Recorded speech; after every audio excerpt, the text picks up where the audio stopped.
Hai semua, Assalamualaikum. Pada hari ini saya nak kongsikan resepi berbola ubi keledek. Ni pertama sekali saya nak rebus terlebih dahulu saya punya keledek. Kemudian kalau dah empuk, dah lembut, bolehlah angkat dan toskan. Lalu kita akan kupas kulitnya. Baiklah, ni kita dah selesai kupas mengupas. Dan ini ubi keledeknya manis sekali. Kemudian ubi keledek tu saya nak lenyek-lenyekkan macam ni. Jadi ubi keledek ni saya guna lebih kurang 1 cawan yang telah dilenyekkan. Dapatkan 1 cawan ubi keledek yang telah dilenyekkan. Kemudian ni saya masukkan garam sedikit, lebih kurang hujung sudu, dan juga gula ataupun pemanis. Ni saya gantikan pemanis. Jadi guna 1 sudu je dah manis sangat. Kalau guna gula putih tu mungkin boleh guna 3-4 sudu. Ikutlah selera masing-masing. Kemudian saya masukkan 1/2 cawan tepung ubi. Lalu kita gaul rata. Nanti saya mungkin akan tambah lagi tepung ubi ni. Tapi buat masa ni saya guna 1/2 cawan dulu. Kemudian masukkanlah lebih kurang 2/3 sudu santan. Ni kemudian kita uli sikit lah. Nak mudah guna tangan. Kita baru tahulah tekstur dia dah okey ke tidak. Oleh kerana ni saya rasa lembek sangat, jadi saya tambah lagi lebih kurang 2/3 sudu tepung ubi. Kalau misalnya anda nak letak lebih daripada itu pun tak jadi masalah sama sekali. Tapi jangan letak terlalu banyak sangat, nanti keras pula. Kalau macam ni dah okey lah. Dah tak melekat kat tapak tangan, dah okey. Langkah yang selanjutnya di sini saya nak bentukkan dengan cara dibulat-bulatkan macam ni. Untuk saiz sesuaikanlah dengan selera masing-masing, tapi kalau boleh saiznya sedang-sedang saja supaya nanti masa kita makan tu senang. Tak adalah tercekik kan sebab besar sangat. Ni saya akan buat 2 jenis. Pertama ni yang kosong, dan satu lagi saya nak letakkan coklat di bahagian dalamnya.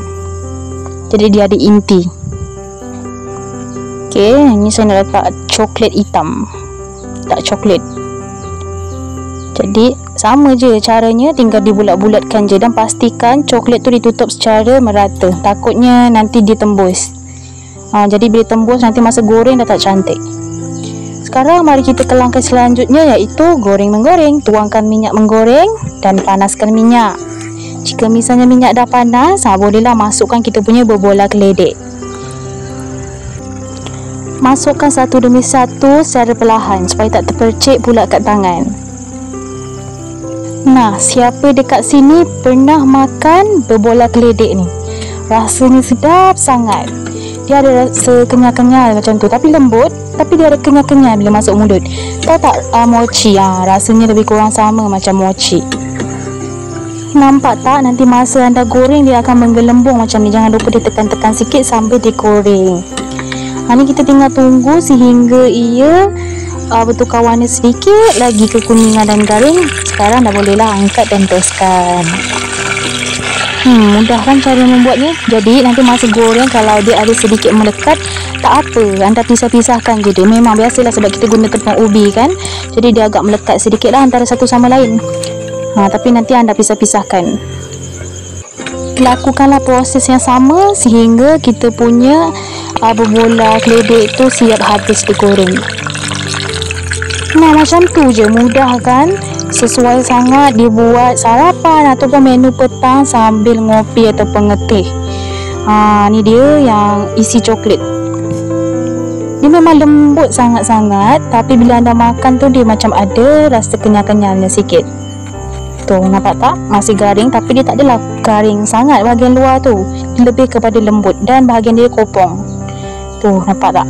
Jadi saya berharap anda boleh mencubanya sendiri di rumah dan menilainya sendiri sama ada ia kena ataupun tidak dengan teka anda. Yang suka mochi mesti suka yang ini. Jadi kalau suka jangan lupa tekan like, jangan lupa untuk subscribe dan share ke semua grup, entah grup keluarga, grup teman, supaya mereka juga dapat tahu resepi yang sedap ini. Jadi jumpa lagi di next video.